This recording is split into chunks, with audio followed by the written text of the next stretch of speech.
Donald Trump claims that Joe Biden ordered the FBI to take out Trump in the Mar-a-Lago raid. How awful! Well, I think for his own safety that Donald Trump should flee the country, change his name, go completely off the grid, and never be heard from again. You know, for safety reasons.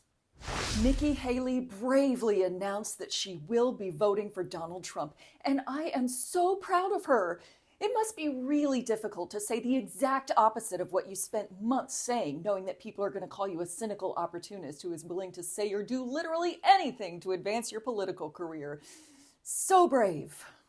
How are things going for America's tweaker and scalp leaker, Rudy Giuliani? Not great. After he got a surprise birthday present that turned out to be a subpoena, his bankruptcy lawyer is demanding to be paid and is withdrawing as Rudy's counsel. And this is 100% on that lawyer. You took an I'm out of money case from the guy who couldn't book a press conference at a Four Seasons hotel? What about Rudy Giuliani in the last decade led you to believe that you would be getting paid at any point? But don't worry. In an effort to deal with his crippling brokenness, Rudy Giuliani has launched his own coffee brand. Yes, the former mayor and current barista claims that coffee has health benefits, especially his. And I think we can all trust the opinion of renowned health expert and the very picture of youthful vigor, Rudy Giuliani. For Mitch McConnell, criticizing Justice Alito is a bridge too far, and this ain't infrastructure week. When asked by reporters about Alito's cornucopia of extremely partisan flags, McConnell said, "We need to leave the Supreme Court alone." And look, I get it. As Americans, we all want a Supreme Court that is impartial. But have you considered how hard that is for politicians like McConnell, who spent their whole careers stacking that court so it can be blatantly, fantastically partisan? This has been his life's work, and here we are shitting all over it. For what? Trustworthy and ethical governance? The next time you want to question the rapid erosion of your civil rights by the highest court in the land, spare a thought for poor Mitch, who has worked so hard for so long to keep you from noticing that until it's too late to do anything about it. The RNC headquarters was evacuated after blood vials were delivered to the building. Turns out it was an honest mistake. Those vials were filled with aborted baby blood, and they were supposed to be delivered to the DNC for their satanic rituals. Happens all the time. The Colorado GOP has advised all parents to pull their kids out of public schools because Democrats are using the schools to turn kids trans. I think this is a great idea, and I think they should even take it a step further. For instance, did you know that if you step into a voting booth, that the voting machines can turn you trans? So yeah, stay away from those. Trump supporters are being threatened, and for once, it's not by a pack of purple-haired women's history majors in drag. No, this time they're being threatened by their own party. Check out this mailer from the America First Conservatives election department. Here are a few highlights. Your neighbors are watching and will know if you miss this critical runoff election. We will notify President Trump if you don't vote. You can't afford to have that on your record. Please don't make us report you to President Trump. Now, I've gotten about 112 emails a day from the Biden campaign, but none of them have threatened to tattle on me to the president.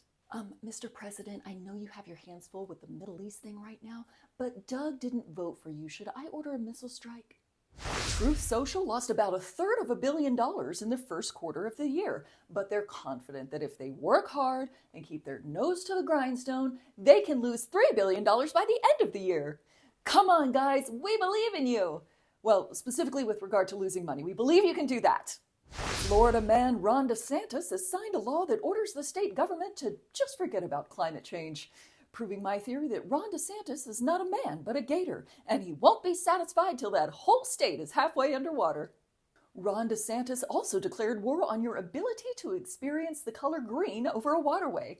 That's right, he's ordered that all state bridges are only allowed to be lit up in red, white, and blue from now on.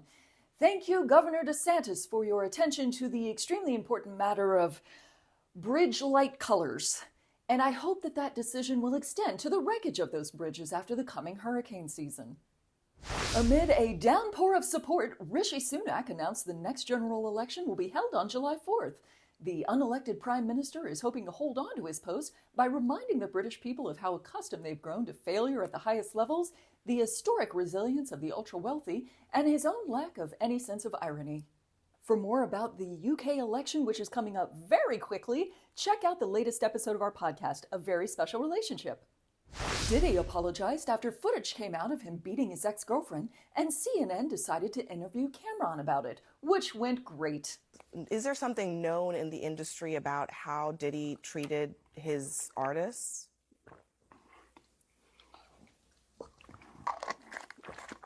So I'm going to get some cheeks after this horsepower joint.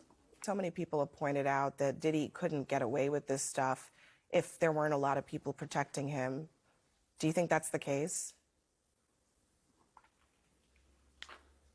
Who the talent agent for this joint? Like, you think I'll be sitting around watching what Diddy do and all this? I didn't know this was a Diddy joint that y'all invited me to. Who booked me for this joint? Sorry guys, just a real quick thing for our talent booker. Can we get him on to talk about the Middle East, please? Yeah, just call his people, okay? Thank you. You know the Pope, right? Religious guy, funny hats, not interested in meeting chicks. Well, on 60 Minutes, he said conservatives have a, quote, suicidal attitude. That is a sinfully delicious burn from the head of the Catholic Church. He, and I am talking about the friggin' Pope when I say this, said that conservatives are, quote, closed up inside a dogmatic box. The Pope, the Catholic Pope, the guy whose bodyguards dress like this, said Republicans were too locked into their dogma. The only way this could have been better is if His Holiness walked into the interview like this.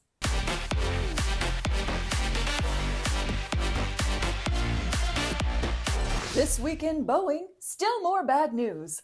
A Boeing flight hit some extreme turbulence causing massive damage, multiple injuries, and one death.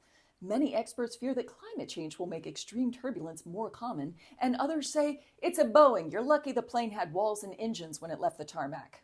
In related news, the ill-fated Boeing Starliner capsule flight has been indefinitely postponed after engineers found a persistent helium leak during an inspection. Things got far more alarming after that when the Boeing logo was found on the capsule. The French post office had a truly fantastique idea, a scratch and sniff baguette stamp. Now we just need a butter stamp to add for those heavier parcels. And if you like that, I've got an idea for a scratch and sniff stamp the Colombian Postal Service is gonna get hooked on for sure. And finally tonight, a cat named Max has been given a doctorate of literature from Vermont State University. Oh, what's that? Max the cat has just been fired for impropriety. And yes, we do want you to drop more cat puns in the comments. That wraps up this week's episode. Just a reminder that for more about the UK election, check out the latest episode of our podcast, A Very Special Relationship. Thanks for watching. Love you. Bye.